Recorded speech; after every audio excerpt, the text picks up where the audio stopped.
نہ اس کو موت آتی ہے، نہ نبی پاک کی وفات سے اس کا بندوں پہ حکومت کرنے کا حق ختم ہو جاتا ہے۔ لہذا میدان غدیر میں جو من کنت مولا ہو فہذا علی مولا کا اعلان ہوا تھا، اس اعلان ولایت سے مراد یہ تھا کہ نبی پاک کے پاس جو حکومت الہیہ ہے،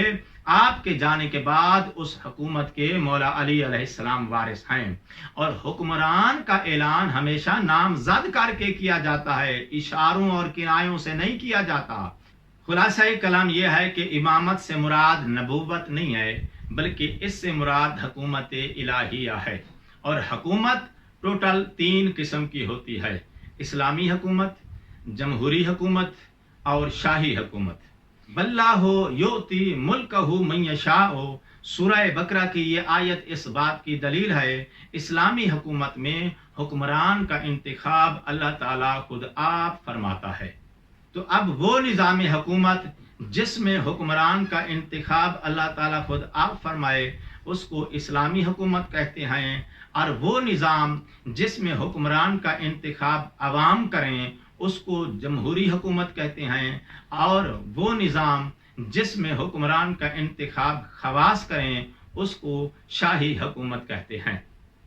کچھ لوگ یہ سمجھتے ہیں کہ جمہوریت ہی اسلامی نظام حکومت ہے، تو ان کی اطلاع کے لیے عرض ہے، انڈیا میں بھی جمہوریت ہے، امریکہ کے اندر بھی جمہوریت ہے، اسرائیل میں بھی جمہوریت ہے۔ اس کا مطلب پھر یہ ہوا ان ممالک کے اندر بھی اسلامی نظام حکومت پایا جاتا ہے۔ میرے محترم، یہ 3 الگ الگ قسم کے نظام حکومت ہیں، اور ان کی بنیاد حکمران کو منتخب کرنے کا قانون اور طریقے کا الگ الگ ہونا ہے۔ ان 3 قسم کے نظام حکومت میں سے ہم اہل تشیع کا عقیدہ اسلامی نظام حکومت اور حکومت الہیہ پر ہے،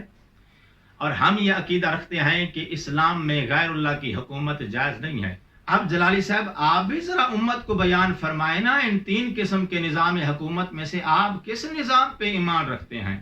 اگر آپ ہماری طرح اسلامی نظام حکومت اور حکومت الہیہ پہ عقیدہ رکھتے ہیں، اور آپ کا یہ ایمان ہے کہ اسلام میں غیر اللہ کی حکومت جائز نہیں ہے، تو پھر آپ کو ماننا پڑے گا حضرت ابو بکر رضی اللہ تعالی عنہ اسلامی حکمران نہیں تھے، کیونکہ ان کو نہ تو اللہ تعالیٰ نے حکمران منتخب کیا تھا، نہ نبی پاک نے نامزد کر کے اعلان کیا تھا، بلکہ ان کو اس وقت کی مسلمان عوام نے حکمران منتخب کیا تھا۔ تو وہ قانونی لحاظ سے ایک جمہوری حکمران تھے، جیسا کہ آج کے دور میں عمران خان صاحب ایک جمہوری حکمران ہیں۔ اور اگر آپ جمہوری نظام حکومت پہ ایمان رکھتے ہیں تو پھر اس کا مطلب ہے آپ اللہ تعالیٰ کی حکومت کے منکر ہیں، اور اسلام میں غیر اللہ کی حکومت کو جائز سمجھتے ہیں۔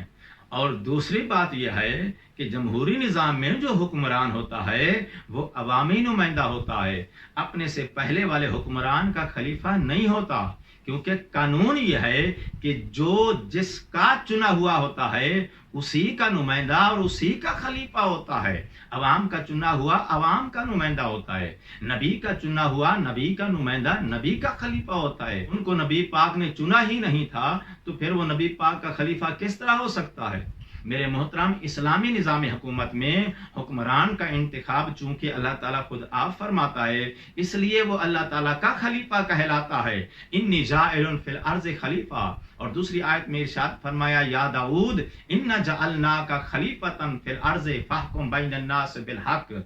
اور شاہی نظام میں سابقہ حکمران انتخاب کرتا ہے، اس لیے نیا آنے والا حکمران اپنے سے پہلے والے حکمران کا خلیفہ ہوتا ہے، اور جمہوری نظام میں نئے آنے والے حکمران کا انتخاب سابقہ حکمران نہیں کرتا تاکہ یہ نیا آنے والا حکمران اس کا خلیفہ کہلائے، بلکہ اس کا انتخاب عوام کرتے ہیں، اس لیے وہ عوامی نمائندہ ہوتا ہے۔ تو اب اس بنا پہ جب جمہوری نظام میں نیا آنے والا حکمران اپنے سے پہلے والے حکمران کا خلیفہ ہوتا ہی نہیں ہے، تو پھر تم کس طرح کہہ سکتے ہو حضرت ابو بکر رضی اللہ تعالی عنہ نبی پاک کا خلیفہ تھا؟ اور تیسری بات یہ ہے کہ حضرت ابو بکر رضی اللہ تعالی عنہ کو دین اسلام کے مکمل ہو جانے کے بعد بلکہ نبی پاک کی وفات کے بھی بعد خلیفہ بنایا گیا ہے۔ اور قانون یہ ہے جب ایک چیز کے مکمل ہو جانے کے بعد کوئی چیز بنائی جائے تو وہ اس میں شامل نہیں ہوتی. تو حضرت ابو بکر رضی اللہ تعالی عنہ کی خلافت دین اسلام میں شامل نہیں ہے، اور جو چیز دین اسلام میں شامل نہ ہو اس کو ماننا واجب نہیں ہوتا. تو جلالی صاحب پھر آپ کس ماں کے غصے میں ہر وقت ہم کو روافظ کہتے رہتے ہو؟